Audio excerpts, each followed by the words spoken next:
As alterações musculoesqueléticas podem influenciar na dor? Pode influenciar na dor. Existem diversas formas de alterações musculoesqueléticas, indo desde a área prumata, que é uma área de arquitetura muscular, que é o tipo de músculo. Dependendo, você tem músculos que a gente chama são músculos mais longos e fusiformes, tem músculos que eles são mais largos. Cada um deles tem um tipo diferente de estratégia de produzir força. E dependendo do músculo, por exemplo, músculos mais largos são músculos que a gente tende a ter mais estiramento muscular. Então, que a gente chama que esses músculos tipo posterior de coxa, que são músculos mais longões, diferente do peitoral. O peitoral você não tem, que é esse músculo que ele é um músculo multipenado, né? É o nome ainda isso, né, cara? Esses nomes mudam, esses caras. Acho que era falando de leque. Então, assim, leque é outra coisa. Assim, é um músculo que ele é um músculo largo. O que tem no peitoral? Ele é um músculo que ele é muito grande para um tendão. Então, ele não tem estiramento muscular. Você rompe o tendão do músculo.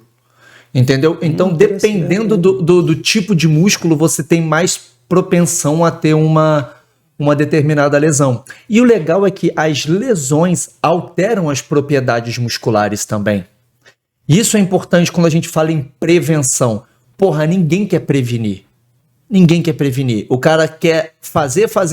Quando ele vê que deu merda, que machucou, que ele não tá conseguindo mais correr, ele procura ajuda. Dificilmente ele fala, cara, a lesão tem uma epidemiologia, a corrida tem uma epidemiologia de lesões que a cada 2 pessoas que correm, uma se machuca. Então existe 50% de chance de eu me machucar treinando. Vou, antes de começar a correr, a me preparar. Ninguém faz essa merda. Mas esse índice mesmo? É esse índice. Varia entre Meu irmão, que isso, cara? 30% a 50% das pessoas que correm se machucam no ano. Uma vez eu participei de um simpósio, aquele simpósio que você organizou, a frase que ficou na minha cabeça é assim, você vai se machucar, a gente só não sabe quando. Porra, cara, nunca vou correr na minha vida. E aí o se machucar que a gente considera... Eu não corro. Assim, o se machucar se considera assim, ó, é tu ter algum quadro de dor que te impeça de treinar por uma semana. É aquela coisinha que a gente fala assim, uma dorzinha leve. Aquilo, essa dorzinha leve que você fica uma semana, uma coisa é você ficar sem treinar um dia. Beleza. Todo mundo tem. Quando a dor te impede de treinar por uma semana, a gente chama cientificamente isso de uma lesão. Mesmo que não tenha lesão estrutural. É um distúrbio ou um incômodo que te impeça de treinar por uma semana. Só que quando você começa a fazer isso constantemente, tu vai gerando uma camada de fibrose muscular. E essa fibrose muscular, quando vai no músculo, ela vai alterando a propriedade e a capacidade contrátil da musculatura. O músculo perde capacidade de gerar força.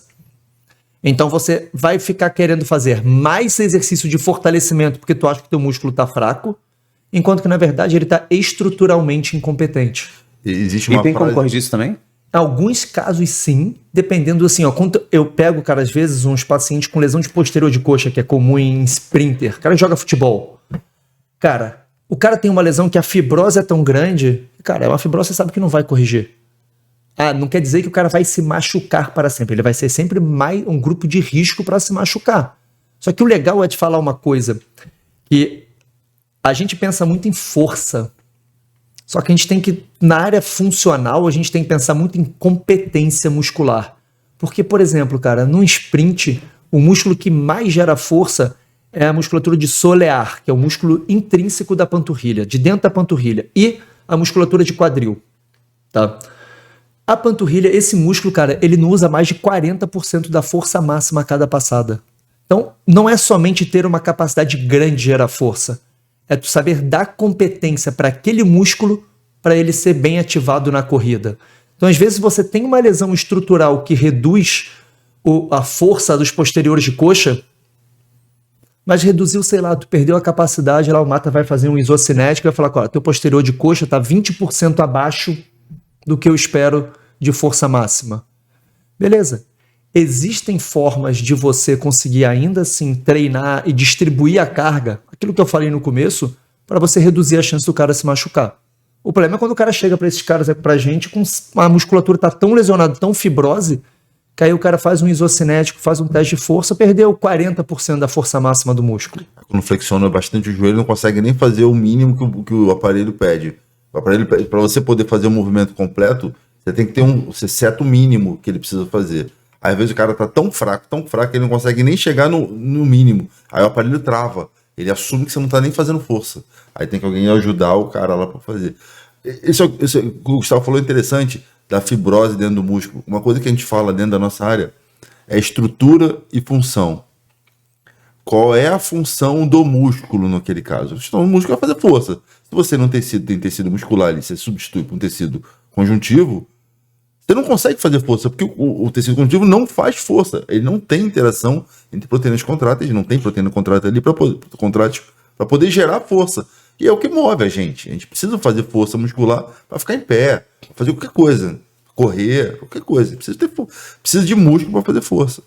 Você acabou de assistir um corte do podcast A Vida é um Caos. E se você não quiser perder nenhum conteúdo, faça sua inscrição e ative as notificações.